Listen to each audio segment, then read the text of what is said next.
2022-23ರ ಅಸಂಘಟಿತ ವಲಯದ ವಾರ್ಷಿಕ ಸಮೀಕ್ಷೆಯ ಪ್ರಕಾರ ಮಹಿಳಾ ಕಾರ್ಮಿಕರ ಸಂಖ್ಯೆ ಹೆಚ್ಚಳವಾಗಿದೆ. ಭಾರತದ ನಿರ್ಮಾಣ ಕ್ಷೇತ್ರದಲ್ಲಿ ಪ್ರಮುಖ ಪಾತ್ರ ವಹಿಸುವ ಅಸಂಘಟಿತ ಕಾರ್ಮಿಕರ ಬದುಕು ನಿತ್ಯ ಸಂಕಷ್ಟದಲ್ಲಿಯೇ ಸಾಗುತ್ತಿದೆ. ಬೀದಿ ಬದಿ ವ್ಯಾಪಾರ, ಕಟ್ಟಡ ನಿರ್ಮಾಣ, ಬೀಡಿ ಕಟ್ಟುವುದು, ಕಾಫಿ ತೋಟ ಹೀಗೆ ಹಲವು ಕಡೆಗಳಲ್ಲಿ ಮಹಿಳೆಯರು ಕಾರ್ಯನಿರ್ವಹಿಸುತ್ತಿದ್ದಾರೆ. ಬೆಳಿಗ್ಗೆಯಿಂದ ರಾತ್ರಿಯವರೆಗೆ ದುಡಿಯುವ ಇವರಿಗೆ ಸಿಗುವ ಕೂಲಿ ಎಷ್ಟು ಎಂಬುದನ್ನು ತಿಳಿಯಲು ಈ ವಿಡಿಯೋ ನೋಡಿ. ನಾವು ತೋಟ ಕಾರ್ಮಿಕರು. ಅದರಿಂದ ಬೆಳಿಗ್ಗೆ 7:30 ಹೋದರೆ ಸಂಜೆ 4:15ವರೆಗೂ 8 ಗಂಟೆ ಟೈಮ್ ನಮಗೆ ಕೆಲಸದ ಅವಧಿ ಸಿಗುತ್ತೆ. ಅದರಲ್ಲಿ ಅರ್ಧ ಗಂಟೆ ಟೈಮ್ ನಮಗೆ ಊಟದ ಸಮಯ ಅಂತ ನಿಗದಿಪಡಿಸಿರ್ತಾರೆ. ಕಾಫಿ ತೋಟ ಅಂದರೆ ನಿಮಗೆ ಸಾಧಾರಣ ಗೊತ್ತಿರ್ಬೋದು. ಒಂದು ಆಫೀಸ್ ವರ್ಕರ್ ಅಂದರೆ ಆಫೀಸ್ ಒಳಗೆ ಹೋಗ್ತಾರೆ, ಕೂರ್ತಾರೆ, AC ಇರುತ್ತೆ, ಫ್ಯಾನ್ ಇರುತ್ತೆ, ಅವ್ರದ್ದೇ ಆದಂಥ ಏನು ಓದಿದಾರೋ ಒಂದು ಸಿಸ್ಟಮ್ ಮುಂದೆ ಕೆಲಸ ಮಾಡೋ ಅಂಥದ್ದು ಇರುತ್ತೆ. ಆದರೆ ನಮ್ಮ ತೋಟ ಕಾರ್ಮಿಕರ ಬದುಕು ಆ ಥರ ಅಲ್ಲ. ಏಕೆಂದರೆ ನಮ್ಮದೇ ಆದ ವೇಷಭೂಷಣಗಳು, ನಮಗೊಂದು ಒಳ್ಳೆ ಬಟ್ಟೆ ಇದ್ರೆ ಅದನ್ನ ಹಾಕ್ಕೊಂಡು ಅದನ್ನ ಹೊರಗಡೆ ಪ್ರತಿಬಿಂಬಿಸೋಕ್ಕಾಗಲ್ಲ. ಏಕೆಂದರೆ ಒಂದು ಪ್ಲಾಸ್ಟಿಕ್ ಚೀಲದ್ದು ಸೊಂಟ ಕಟ್ಕೊಂಡು ಕಾಲಿಗೊಂದು ಬೂಟು ಕೂಡ ಕಂಪ್ನಿಯಿಂದ ಯಾವುದೇ ತೋಟ ಕಾರ್ಮಿಕರಿಗಿಂದ ಸೌಕರ್ಯಗಳು ಕೊಡಲ್ಲ. ನಮ್ಮ ಸ್ವಂತ ದುಡ್ಡಿನ ಖರ್ಚಿಂದ ನಾವು ತೊಗೊಂಡು ನಮ್ಮ ಸೇಫ್ಟಿಗೋಸ್ಕರ ಕೈಗೆ ಗ್ಲೌಸ್ ಅನ್ನೋಂಥದ್ದು ಹೇಳ್ತಾರೆ, ಆದರೆ ಕೊಡಲ್ಲ. ನಮ್ಮ ಸ್ವಚ್ಛವಾಹಿನಿ ಏನು ತೊಂದರೆ ಅಂತ ಹೇಳಿದ್ರೆ, ನಮ್ಮದು ಒಂದು ಒಡಂಬಡಿಕೆಗಳಿದೆ. ಸಂಜೀವಿನಿ ಮತ್ತು ಗ್ರಾಮ ಪಂಚಾಯತಿಗೂ ಒಡಂಬಡಿಕೆಗಳಿದೆ. ನಮಗೆ ಮಹಿಳೆಯರಿಗೆ ಕೆಲಸ ಕೊಟ್ಟಿರುವಂಥದ್ದು, ಡ್ರೈವಿಂಗ್ ಕೆಲಸ ಕೊಟ್ಟಿರೋದು ತುಂಬ ಖುಷಿ ವಿಷಯ ಅದು. ಆದರೆ ನಮಗೆ ಅದನ್ನು ಟ್ಯಾಕ್ಸ್ ಕಲೆಕ್ಷನ್ ಮೂಲಕ ನೀವು ಸ್ಯಾಲ್ರಿ ತೊಗೊಳ್ಳಿ ಅಂತ ಅನ್ನೋದು ಒಂದು ನಮಗೆ ಸರಿ ಹೊಂದುತ್ತಾ ಇಲ್ಲ. ಜೊತೆಗೆ ನಮಗೆ ಸರಿಯಾದ ರೀತಿಲಿ ನಮ್ಮ ಹೆಣ್ಮಕ್ಳುಗಳಿಗೆ ಸರಿಯಾದ ಯಾವಾಗ ವಾಹನದ ಚಾಲಕರಿಗೆ ಅಂತ ಹೇಳ್ಬಿಟ್ಟು ಟ್ರೈನಿಂಗ್ ಕೊಟ್ಟಿದ್ದಾರೆ.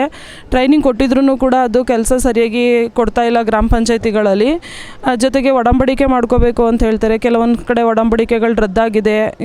ಕೆಲವೊಂದು ಕಡೆ ಕೆಲವೊಂದು ಪಂಚಾಯತಿಗಳಲ್ಲಿ ತುಂಬ ಸಪೋರ್ಟಾಗಿ ಸಂಜೀವಿನಿಯವ್ರ ಜೊತೆಗೆ ತುಂಬ ಸಪೋರ್ಟಾಗಿ ಕೆಲಸ ಮಾಡ್ತಿದ್ದಾರೆ. ಕೆಲವೊಂದು ಕಡೆ ಸಪೋರ್ಟ್ ಆಗಿಲ್ಲ. ಕೆಲವೊಂದು ಕಡೆ ಸ್ಯಾಲ್ರಿಗಳು ಅವ್ರವ್ರ ಇಷ್ಟ ಬಂದಂಗೆ, ಅಂದರೆ ಅವರ ಟ್ಯಾಕ್ಸ್ ಕಲೆಕ್ಷನ್ಗೆ ಅನುಗುಣವಾಗಿ ನಮಗೆ ಸ್ಯಾಲ್ರಿನ ಫಿಕ್ಸ್ ಮಾಡಿದ್ದಾರೆ. ಕೆಲವೊಂದು ಕಡೆ 4,000, ಕೆಲವೊಂದು ಕಡೆ 10, ಕೆಲವೊಂದು ಕಡೆ 12,000 ಈ ಥರದ್ದೆಲ್ಲ ಇದೆ.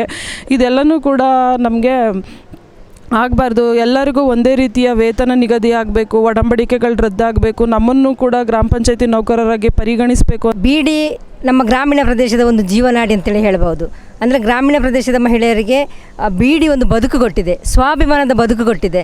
ಆದರೆ ಈಗ ಏನಾಗ್ತದೆ ಅಂತ ಹೇಳಿದರೆ ಉದ್ಯಮವೇ ನಾಶಗೊಳಿಸುವಂಥದ್ದು. ಅದರಲ್ಲಿ ಸರಿಯಾದ ಒಂದು ವೇತನ ಸಿಗದ ಕಾರಣ ಬೇರೆ ಇದರಲ್ಲಿ ಹೋಗುವಂಥ ಒಂದು ಪರಿಣಾಮ ಆ ರೀತಿ ಆಗಿದೆ. ಹಾಗಾಗಿ ಬೀಡಿಯನ್ನು ನಂಬಿ ಬದುಕಿದಂತಹ ಕುಟುಂಬಗಳು ಅದೆಷ್ಟೋ ಹೊಂದಿದ್ದಾವೆ. ಆ ಬೀಡಿಯಿಂದ ತುಂಬ ಮಹಿಳೆಯರು ಆ ಮಕ್ಕಳಿಗೆ ವಿದ್ಯಾಭ್ಯಾಸ ಆಗಲಿ, ಒಂದು ಮದುವೆ ಆಗಲಿ, ಎಲ್ಲ ಇದನ್ನು ಕೂಡ ಅವರೊಂದು ಸ್ವಾಭಿಮಾನದಿಂದ ತನ್ನ ಸ್ವಂತ ಒಂದು ದುಡಿಮೆಯಿಂದ ಅವರು ಬದುಕು ಕಟ್ಟಿಕೊಂಡಂತಹ ಒಂದು ಉದ್ಯಮ ಈಗ ಇತ್ತೀಚಿನ ದಿನಗಳಲ್ಲಿ ಅದು ನಾಶವಾಗ್ತಾ ಇದೆ. ಅಂದರೆ ಅದನ್ನು ಕಾನೂನಾತ್ಮಕವಾಗಿ ಕೂಡ ಧೂಮಪಾನ ನಿಷೇಧ ಕಾಯ್ದೆ ತಂದ ಕಾರಣ ಆ ರೀತಿಯಲ್ಲಿ ಕೂಡ ನಮಗೆ ಸರ್ಕಾರ ವಂಚನೆ ಮಾಡುತ್ತಿದೆ. ಬೀಡಿ ಕಾರ್ಮಿಕರಂದರೆ ಬೆಳಿಗ್ಗೆಯಿಂದ ರಾತ್ರಿ ಹೊತ್ತು ದುಡಿಯುವವರು. ಯಾಕೆಂದರೆ ಬೆಳಿಗ್ಗೆಯಿಂದ ರಾತ್ರಿ ಹೊತ್ತು ದುಡಿದರೂ ಅವರಿಗೆ 1,000 ಬೀಡಿ ಕಟ್ಟದ ಪರಿಸ್ಥಿತಿಯಲ್ಲಿ ಅವರು ಇದ್ದಾರೆ. ಯಾಕೆಂದರೆ ಈಗ ಅಂದರೆ ಬೀಡಿಯಲ್ಲಿ ತುಂಬ ಕೆಲಸ, ಇದು ಮಜೂರಿ ಕಡಿಮೆ ಇದೆ.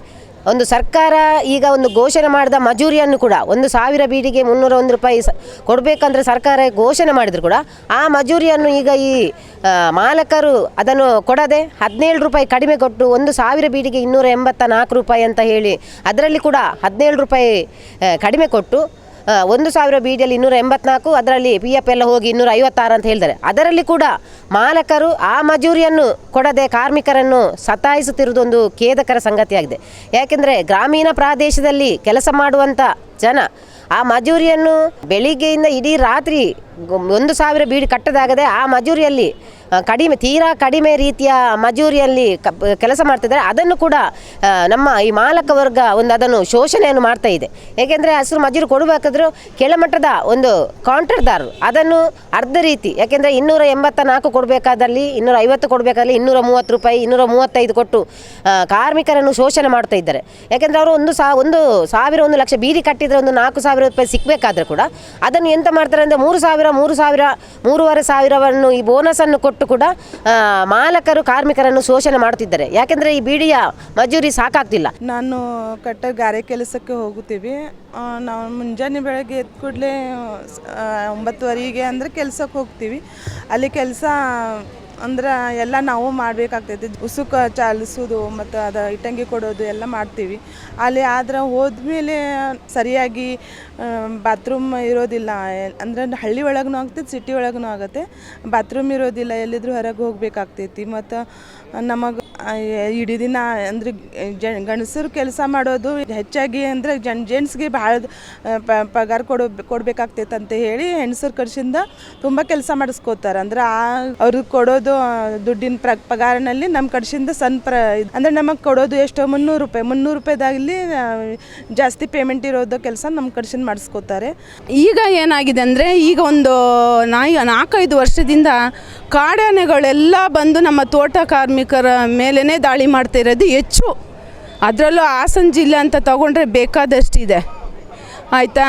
ಅದಕ್ಕೆ ಫಸ್ಟು ನಮ್ಮ ಸರ್ಕಾರದಿಂದ ಅದಕ್ಕೊಂದು ಕ್ರಮ ಜಾರಿ ಆಗಬೇಕು. ನಮ್ಮ ಜೊತೆಲಿ ಹೆಲ್ಪರ್ಸ್ಗಳಿದ್ದಾರೆ. ಹೆಲ್ಪರ್ಸ್ಗಳಿಗೂ ಅಂತಂದ್ರೆ ಅವ್ರಿಗೂ ಕೂಡ ತುಂಬ ಸ್ಯಾಲ್ರಿ ಕಮ್ಮಿ ಇದೆ. 3,000 4,000 ಕೆಲವೊಂದು ಕಡೆ ಕೊಡೋದೇ ಇಲ್ಲ ಸ್ಯಾಲ್ರಿಗಳನ್ನ. ಇವಾಗ ಕೊಡ್ತೀವಿ, ನಾಳೆ ಕೊಡ್ತೀವಿ, ಇನ್ನೊಂದು ತಿಂಗಳು 2 ತಿಂಗಳು ಅಂತ. ಕೆಲವೊಂದು ಕಡೆ 6 ತಿಂಗಳು ವರ್ಷ ಆದ್ರೂ ಕೂಡ ನಮ್ಮ ಹೆಣ್ಮಕ್ಳಿಗೆ ಸ್ಯಾಲ್ರಿ ಕೊಟ್ಟಿಲ್ಲ. ಈ ಥರ ಎಲ್ಲ ಮಾಡಬೇಕು ಅಂತ ಅಂದಾಗ ಏನಕ್ಕೆ ನಮಗೆ ಕೆಲಸ ಕೊಡಬೇಕಾಗಿತ್ತು? ನಮ್ಮನ್ನು ಗುರುತಿಸಿ ಡ್ರೈವಿಂಗ್ ಟ್ರೈನಿಂಗ್ ಕೊಡಿಸಿದ್ದೀರಾ, ಎಲ್ಲ ಕೊಡಿಸಿರೋ ತುಂಬ ಖುಷಿ ವಿಷಯ. ಜೊತೆಗೆ ನಾವು ಕೆಲಸ ಮಾಡ್ತೀವಿ ಅಂತಂದಾಗ ಕೆಲಸ ಕೊಡೋದಿಲ್ಲ. ಕೆಲವೊಂದು ಕಡೆ ಕೊಟ್ಟಿದ್ದಾರೆ, ಕೆಲವೊಂದು ಕಡೆ ಕೊಟ್ಟಿಲ್ಲ. ಏನಕ್ಕೆ? ಜೊತೆಗೆ 3,000 4,000 ರೂಪಾಯಿ ನಿಜವಾಗ್ಲೂ ಯಾವುದಕ್ಕೂ ಸಾಕಾಗಲ್ಲ ನಮಗೆ ಸ್ಯಾಲ್ರಿ. ತುಂಬ ಕಷ್ಟ ಉಂಟು ಬೀಡಿಯನ್ನು ಕಟ್ಟಲಿಕ್ಕೆ. ಅಂದರೆ ಈಗಿನ ಯುವಕರು ಅಥವಾ ಯುವತಿಯರು ಆ ಒಂದು ಉದ್ಯಮದಲ್ಲಿ ಭಾಗವಹಿಸುವುದಿಲ್ಲ. ಹಿರಿಯರಾದಂತಹ ಹಿರಿಯ ಜೀವಿಗಳೇ ಈಗ ಆ ಬೀಡಿ ಒಂದು ಉದ್ಯಮವನ್ನು ನಡೆಸ್ಕೊಂಡು ಹೋಗ್ತಿದ್ದಾರೆ. ಈ ಬೀಡಿ ಉದ್ಯಮವನ್ನು ಮನೆಯಲ್ಲಿ ಎಲ್ಲ ಕೆಲಸ ಮಾಡುವುದರ ಜೊತೆಗೆ ಪ್ರಾಯದ ತಂದೆ ತಾಯಿ ಇರ್ಬೋದು, ಅತ್ತೆ ಮಾವ ಇರ್ಬೋದು, ಅವರನ್ನು ನೋಡಿಕೊಂಡು ಇತರ ಹೊಲಗಳ ಕೆಲಸಗಳನ್ನು ಮಾಡಿಸಿಕೊಂಡು ಎಲ್ಲ ಕೆಲಸಗಳನ್ನು ಮಾಡಿ ಆ ಒಂದು ಬೀಡಿ ಉದ್ಯಮವನ್ನು ನಡೆಸಿ ತನ್ನ ಬದುಕನ್ನು ಸಾಗಿಸ್ತಾ ಇರುವಂತಹ ಈ ಸಂದರ್ಭದಲ್ಲಿ ಒಂದು ಸ್ವಸಹಾಯ ಸಂಘವೇ ಇರ್ಬೋದು, ಬೀಡಿಯನ್ನೇ ಇರುವಂಥದ್ದು ಒಂದು ನಮ್ಮನ್ನು ಗ್ರಾಮೀಣ ಮಟ್ಟದ ಒಂದು ಅವಿದ್ಯಾವಂತ ಮಹಿಳೆಯರನ್ನು ಕೂಡ ಅಂಗಡಿಯಲ್ಲಿ ಒಂದು 100 ರೂಪಾಯಿಗೆ ಒಂದು ನಂಬುವಂಥ ಒಂದು ಇದಿದ್ದರೆ ಅದು ಖಂಡಿತ ಬೀಡಿ ಉದ್ಯಮ ಅಂತ ಹೇಳಲಿಕ್ಕೆ ನಾನು ತುಂಬ ಸಂತೋಷ ಪಡುತ್ತೇನೆ. ಸರ್ಕಾರದಿಂದ ಘೋಷಣೆ ಮಾಡಿದೆ 2018ರಿಂದ 24ರವರೆಗೆ ನಮಗೆ ಏನು ಕನಿಷ್ಠ ಕೂಲಿ ಸಿಗಬೇಕಿತ್ತು. ಈಗ ಸರ್ಕಾರ ಮತ್ತು ನಮ್ಮ ಮಾಲಕರು ಸೇರಿ ಅದನ್ನು ಒಂದು ಒಪ್ಪಂದವಾಗಿ ಬಂದಿದ್ದಾರೆ. ಬಂದರೂ ಕೂಡ ಈಗ ಆ ಮಜೂರಿಯನ್ನು ಕೊಡ್ತಾ ಇಲ್ಲ. ಯಾಕೆಂದರೆ ನಾವು ಒಂದು ಕಾರ್ಮಿಕರನ್ನು ಸೇರಿಸಿಕೊಂಡು ಹಲವಾರು ರೀತಿಯ ಒಂದು 6-7 ವರ್ಷದಿಂದ ಹಲವಾರು ರೀತಿಯ ಹೋರಾಟವನ್ನು ಮಾಡುತ್ತಾ ಬಂದಿದ್ದೇವೆ. ಈ ಹೋರಾಟ ಮಾಡಿದರೂ ಕೂಡ ಅದನ್ನು ಸರ್ಕಾರ ಕೂಡ ಹೆಚ್ಚೆತ್ತಲಿಲ್ಲ. ನಮ್ಮ ಸರ್ಕಾರದ ಕಾರ್ಮಿಕ ಸಚಿವರ ಹತ್ರ ಎಷ್ಟು ಸಲ ನಾವು ಮನವಿ ಮಾಡಿದರೂ ಹೇಳಿದರೂ ಕೂಡ ಸರ್ಕಾರ ಕೂಡ ಈ ದನಿ ಮಾಲಕರು ಕೂಡ ಅದನ್ನು ಏನು ನಿರ್ಲಕ್ಷ್ಯತನ ಮಾಡಿ ಕಾರ್ಮಿಕರನ್ನು ತುಂಬ ಶೋಷಣೆ ಹತ್ರ ಮಾಡ್ತಾ ಇದ್ದಾರೆ. ಇದಕ್ಕೆ ನಾವು ಈ ಮಜೂರಿಯನ್ನು ನಾವು ತೆಗೆದುಕೊಳ್ಳದೆ ಬಿಡುವುದಿಲ್ಲ ಅಂತ ನಿರಂತರವಾಗಿ ಹೋರಾಟವನ್ನು ಮಾಡ್ತಾ ಇದ್ದೇವೆ. ಈಗ ಕೂಡ ನಾವು ಒಂದು ನಮ್ಮ ಬೀಡಿ ಕಾರ್ಮಿಕರನ್ನು ಸೇರಿಸಿ ಒಂದು ತೀರ್ಮಾನಕ್ಕೆ ಬಂದಿದ್ದೇವೆ. ಯಾಕೆಂದರೆ ಈ ಮಜೂರಿಯನ್ನು ನಾವು ತೆಗೆದುಕೊಳ್ಳಬೇಕು. ನಾವು ಒಂದು ಅನಿರ್ದಿಷ್ಟಾವಧಿ ಹೋರಾಟ ಮಾಡಿ ಕೂಡ ಅದನ್ನು ನಾವು ತೆಗೆದುಕೊಳ್ಳದೆ ಬಿಡುವುದಿಲ್ಲ, ಹೋರಾಟಕ್ಕೆ ಹೋಗಬೇಕಂತ ಹೇಳುವ ಪರಿಸ್ಥಿತಿಯಲ್ಲಿ ನಾವು ಈಗ ಇದ್ದೇವೆ. ಮತ್ತು ನಮಗೆ ಸೇಫ್ಟಿ ಕಡಿಮೆ. ಏಕೆಂದರೆ ನಾವುಗಳು ಬಂದು ಒಂದು ಈ ಥರ ಆ ಕಡೆ ಈ ಕಡೆ ನೋಡಿಕೊಂಡು ಕೆಲಸ ಮಾಡೋಂಥ ಕೆಲಸ ನಮ್ಮದಲ್ಲ. ಒಂದು ಕಷ್ಟ ಇದೆ ನಮ್ಮ ಕೆಲಸದಲ್ಲಿ. ಏಕೆಂದರೆ ಬಕ್ಕೊಂಡೇ ನಾವು ಕೆಲಸ ಮಾಡೋದು, ಪ್ರತಿಯೊಂದು ಗಿಡದ ಅಡಿಲಿ ಕೆಲಸ ಮಾಡೋದು. ಯಾಕೆಂದರೆ ಮೇಲೆಯಿಂದ ನಮಗೆ ನೋಡ್ಕೊಳ್ಳೋಕ್ಕೆ ಇದ್ದಾರೆ, ಆದ್ರೂ ಅಷ್ಟಾಗೂ ನಮಗೆ ಸೇಫ್ಟಿ ಇಲ್ಲ. ಅದರಿಂದ ನಮಗೆ ಹೆಚ್ಚು ಕ್ರಮ ತಗೋಬೇಕು ನಮ್ಮ ಸರ್ಕಾರ ನಮ್ಮ ಮೇಲೆ, ಕಾಫಿ ತೋಟ ಕಾರ್ಮಿಕರ ಮೇಲೆ ಅಂತ ನಾನು ಕೇಳ್ಕೊಳ್ತಿದ್ದೀನಿ. ಅಂತ ಪ್ರತಿ ಸಲನೂ ಒಂದೊಂದು ರೂಲ್ಸ್ಗಳು ಸರ್ಕಾರದವ್ರು ತಂದಾಗ ನಮ್ಗಳಿಗೆ ಸ್ಯಾಲ್ರಿ ಅಷ್ಟೇ ಇತ್ತು ಅಂತಂದಾಗ ನಾವು ಹೆಂಗೆ ಜೀವನ ಮಾಡೋಕ್ಕಾಗುತ್ತೆ? ಅಂದರೆ ದುಡಿಯೋ ಮಕ್ಳುಗಳು ದುಡಿತಾನೆ ಇರಬೇಕು, ಡಾಕ್ಟ್ರ್ ಆಗೋ ಮಕ್ಳುಗಳು ಡಾಕ್ಟ್ರ್ ಆಗ್ತಾನೆ ಇರಬೇಕು, ಇಂಜಿನಿಯರ್ ಮಕ್ಳುಗಳು ಇಂಜಿನಿಯರ್ ಆಗಬೇಕು. ಯಾಕೆ ದುಡಿಯೋ ಮಕ್ಳುಗಳು ಇಂಜಿನಿಯರು ಡಾಕ್ಟ್ರ್ ಆಗಬಾರ್ದಾ? ಒಳ್ಳೆ ಸ್ಪೋರ್ಟ್ಸ್ ಮ್ಯಾನ್ ಆಗಬಾರ್ದಾ? ಹಂಗಾಗಿ ಸ್ಯಾಲ್ರಿನೂ ಕೂಡ ನಮ್ಗೆ ಯಾವುದು 3,000 4,000 ರೂಪಾಯಿ ಯಾವುದೇ ರೀತಿಯೂ ಸಾಕಾಗ್ತಿಲ್ಲ. ಕೆಲವೊಂದು ಪಂಚಾಯತಿಗಳಲ್ಲಿ ಸಪೋರ್ಟ್ ಮಾಡ್ತಿದ್ದಾರೆ, ನಾವಿಲ್ಲ ಅಂತ ಹೇಳ್ತಿಲ್ಲ. ಬಟ್ ಆಲ್ಮೋಸ್ಟ್ 90% ಪಂಚಾಯತಿಗಳಲ್ಲಿ ಯಾವುದೇ ರೀತಿ ಸಪೋರ್ಟ್ ಇಲ್ಲ ನಮಗೆ.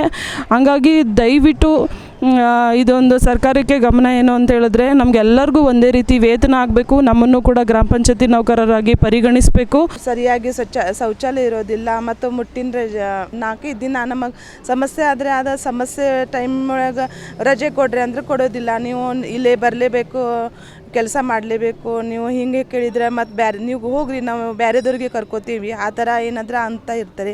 ಸಂಜೆ ಮುಂದೆ ಲಘು ಬಿಡೋದಿಲ್ಲ, 6 ಗಂಟೆ 6:30 ಆದ್ರೂ ಕೆಲಸ ಮಾಡಿಸ್ಕೋತಾರೆ. ನಾವು ಸಣ್ಣ ಹುಡುಗರಿಗೆ ಬಿಟ್ಟು ಹೋಗಿರ್ತೀವಿ, ಅದು ಹುಡುಗರು ಇರ್ತಾವೆ ಮತ್ತು ಸಣ್ಣ ಹುಡುಗರು ಇದ್ದರೆ ಅವ್ರಿಗೆ ಅಲ್ಲಿ ಇರೋದು ಸರಿ ವ್ಯವಸ್ಥೆ ಇರೋದಿಲ್ಲ. ಹಂಗಾಗಿ ಭಾಳ ಸಮಸ್ಯೆ ಇರುತ್ತದೆ. ಈ ಊರಿಂದ ಬೇರೆ ಊರಿಗೆ ಹೋಗಬೇಕಾದ್ರೆ ಮುಂಜಾನೆ ಲಘು 8 ಗಂಟೆಗೆ ಹೋಗ್ಬೇಕಂದ್ರೆ ಒಂದೊಂದು ಊರೊಳಗೆ ಹಂಗಾಗಿ ಇರುತ್ತೆ. ಈ ಊರಿಂದ ಬೇರೆ ಊರಿಗೆ ಹೋಗಿ ಕೆಲಸ ಮಾಡೋದಿರುತ್ತೆ. ಆವಾಗ ಮುಂಜಾನೆ 8 ಗಂಟೆಗೆ ಮನೆ ಬಿಡಬೇಕಾಗ್ತೈತಿ. ಸಂಜೆಗೆ ಅಲ್ಲಿಂದ ಕೆಲಸ ಲಘುನೂ ಬಿಡೋದಿಲ್ಲ ಅವರು. ಕೆಲಸ ಎಲ್ಲ ಮುಗಿಸಿ ಸಂಜೆಗೆ ಬರಬೇಕಾದ್ರೆ 7:30 7 ಗಂಟೆ ಈ ಥರ ಆಗತ್ತೆ. ಹಾಗಾಗಿ ಸ್ವಲ್ಪ ಕೆಲಸ ಟೈಮ್ ಒಳಗೆ ತುಂಬ ಸಮಸ್ಯೆ ಆಗಿಬಿಡ್ತೈತಿ. ಸಮಯವಾದರೂ ಅಂದರೆ ಈಗಿನ ಒಂದು 50-60 ವರ್ಷದ ಮೇಲೆ ಪೆನ್ಷನ್ ಅಂತ ಹೇಳ್ತೇವೆ, ಆದರೆ ಅದನ್ನು ಕಟ್ಟಲಿಕ್ಕೆ ಸಾಧ್ಯ ಇಲ್ಲ, ಕೂತ್ಕೊಳ್ಳಿಕ್ಕೆ ಸಾಧ್ಯ ಇಲ್ಲ. ಆರೋಗ್ಯವಂತ ಮಹಿಳೆಯರು ತುಂಬ ಕಡಿಮೆಯಾಗಿದ್ದಾರೆ. ಆ ಹೊಗೆಸೊಪ್ಪಿನ ವಾಸನೆಯನ್ನು ತಗೊಂಡು ಅಥವಾ ಒಂದು ಈಗ ಇತ್ತೀಚೆಗೆ ನಾವು ವಿದ್ಯುತ್ ಬಂದ ಕಾರಣ ಆ ಒಂದು ಹೊಗೆಯೇ ಇದಿಲ್ಲ. ಆ ಮೊದಲಿನ ಪರಿಸ್ಥಿತಿಯಲ್ಲಿ ನಾವು ಚಿಮಿಣಿ ದೀಪ ಇಟ್ಟುಕೊಂಡು ಬೀಡಿ ಕಟ್ಟಿದಂತಹ ಒಂದು ಉದ್ಯಮ, ಅದರಲ್ಲಿ ಆ ಕಟ್ಟುತ್ತಿರುವಾಗಲೇ ಅದೆಷ್ಟೋ ಮಹಿಳೆಯರು ದೀಪ ಅಡ್ಡ ಬಿದ್ದು ಬೆಂಕಿಯಿಂದಾಗಿ ಅದೆಷ್ಟೋ ಪ್ರಾಣವನ್ನು ಕಳ್ಕೊಂಡಂಥ ಮಹಿಳೆಯರು ಕೂಡ ಇದ್ದಾರೆ. ಆದರೂ ತುಂಬ ಕಷ್ಟಕರವಾದಂತಹ ಈ ಒಂದು ಉದ್ಯಮ, ಬೀಡಿ ಉದ್ಯಮ, ಇದನ್ನು ಮುಂದುವರಿಸಿಕೊಂಡು ಹೋಗಬೇಕು. ಯಾಕಂತ ಹೇಳಿದರೆ ಈಗ ಎಷ್ಟೋ ಉದ್ಯೋಗಗಳು ಇದ್ರೂ ಕೂಡ ಎಲ್ಲ ಉದ್ಯೋಗವನ್ನು ಮಾಡಲಿಕ್ಕೆ ಎಲ್ಲ ಮಹಿಳೆಯರಿಗೂ ಸಾಧ್ಯ ಇಲ್ಲ. ಹಾಗಾಗಿ ಇದು ಮನೆಯಲ್ಲೇ ಕುಳಿತುಕೊಳ್ಳುವಂಥ ಒಂದು ಉದ್ಯಮ ಆದ್ದರಿಂದ ಎಲ್ಲರಿಗೂ ಪ್ರಯೋಜನ ಆಗ್ತದೆ, ಅವಿದ್ಯಾವಂತರಿಗೂ ಇದು ಪ್ರಯೋಜನವಾಗ್ತದೆ. ಈಗ ನಮ್ಮ ಈ ಸರ್ಕಾರಗಳು ಎಷ್ಟು ಗ್ಯಾರಂಟಿ ಕೊಟ್ಟರೂ ಕೂಡ ನಮ್ಮ ಬದುಕಿನ ಅಥವಾ ನಮ್ಮ ಈ ಬೀಡಿ ಉದ್ಯಮಕ್ಕೆ ಗ್ಯಾರಂಟಿಯನ್ನು ಕೊಡಲಿಲ್ಲ. ನಮಗೆ ಇದರಲ್ಲಿಯೂ ಕೂಡ ವಂಚನೆ ಮಾಡ್ತಿದ್ದಾರೆ, ನಮ್ಮ ಸವಲತ್ತುಗಳನ್ನು ಕಿತ್ತುಕೊಳ್ತಿದ್ದಾರೆ. ಹಾಗಾಗಿ ಎಲ್ಲ ಸವಲತ್ತುಗಳು ನಮಗೆ ಮೊದಲಿನಂತೆ ಸಿಗಬೇಕು. ಬೀಡಿ ಕಾರ್ಮಿಕರೆಂದರೆ ಭಾರಿ ಬಡ ಕುಟುಂಬದಿಂದ ಬಂದ ಕಾರ್ಮಿಕರು. ಯಾಕಂದರೆ ಅವರಿಗೆ ಒಂದು ಮಜೂರಿ ಇಷ್ಟು ತೀರ ಕಡಿಮೆ ರೀತಿಯ ಮಜೂರಿಯಲ್ಲಿ ಅವರಿಗೆ ಜೀವನವನ್ನು ಸಾಗಿಸಲು ಸಾಧ್ಯವಾಗದೇ ಇರುವುದರಿಂದ ಅವರು ಬೇರೆ ಕೆಲಸಕ್ಕೆ ಅಲೆದಾಡಿಕೊಂಡು ಹೋಗಬೇಕಾಗ್ತದೆ. ಯಾಕೆಂದರೆ ಕನಿಷ್ಠ ಒಂದು ಇಷ್ಟು ಮಜೂರಿ ಅದು ಸಿಕ್ಕಿದರೆ ಅವರೊಂದು ಬೀಡಿಯಲ್ಲಿ ಒಂದು ಕೆಲಸ ಮಾಡ್ಬೋದು. ಯಾಕೆಂದರೆ ಅವರು 301ರಲ್ಲಿ ಇಷ್ಟು 17 ರೂಪಾಯಿ ಕಡಿಮೆ ಕೊಟ್ಟಿದ್ದಾರೆ. 2015ರಲ್ಲಿ 12 ರೂಪಾಯಿ 75 ಪೈಸೆಯನ್ನು ಸಿಕ್ಕಬೇಕಂತಿತ್ತು. ಅದನ್ನು ಕೂಡ ಇದನ್ನು ಕೋರ್ಟಲ್ಲಿ ಹಾಕಿ ಅದು ನಮಗೆ ಏನು ಅದರ ಬಗ್ಗೆ ಸುದ್ದಿನೇ ಮಾತಾಡದೆ ಈಗ ಮೊನ್ನೆ ಒಂದು ಕಡಿಮೆ ಮಜೂರಿಯಲ್ಲಿ ಕೂಡ ಅದರಲ್ಲಿ ಕೂಡ 17 ರೂಪಾಯಿ ಕಡಿಮೆ ಮಾಡಿದ್ದಾರೆ. ಆ ಮಜೂರಿಯನ್ನು ಸರ್ಕಾರನೇ ಘೋಷಣೆ ಮಾಡಿದರೆ ಮಜೂರಿಯನ್ನೇ ಮಾಲಕರು ಇದನ್ನು ಕೇಳಿ ನಮಗೆ ಅದನ್ನು ಕೊಡ್ತಾ ಇಲ್ಲ. ಆದ್ದರಿಂದ ಕಾರ್ಮಿಕರು ತುಂಬ ಒಂದು ಸಮಸ್ಯೆಯನ್ನು ಎದುರಿಸ್ತಾ ಇದ್ದಾರೆ. ಅಸಂಘಟಿತ ಕಾರ್ಮಿಕರಿಗೆ ಕನಿಷ್ಠ ಕೂಲಿಯನ್ನು ನೀಡಬೇಕು ಹಾಗೂ ಅವರಿಗೆ ಆರೋಗ್ಯ ವಿಮೆ, ಸುರಕ್ಷತೆ ಮತ್ತು ಭದ್ರತೆಯನ್ನು ನೀಡಬೇಕು ಎಂದು ನವೆಂಬರ್ 13ರಿಂದ 15ರವರೆಗೆ ನಡೆದ CITU ಸಮ್ಮೇಳನದಲ್ಲಿ ನಿರ್ಣಯವನ್ನು ತೆಗೆದುಕೊಳ್ಳಲಾಗಿದೆ.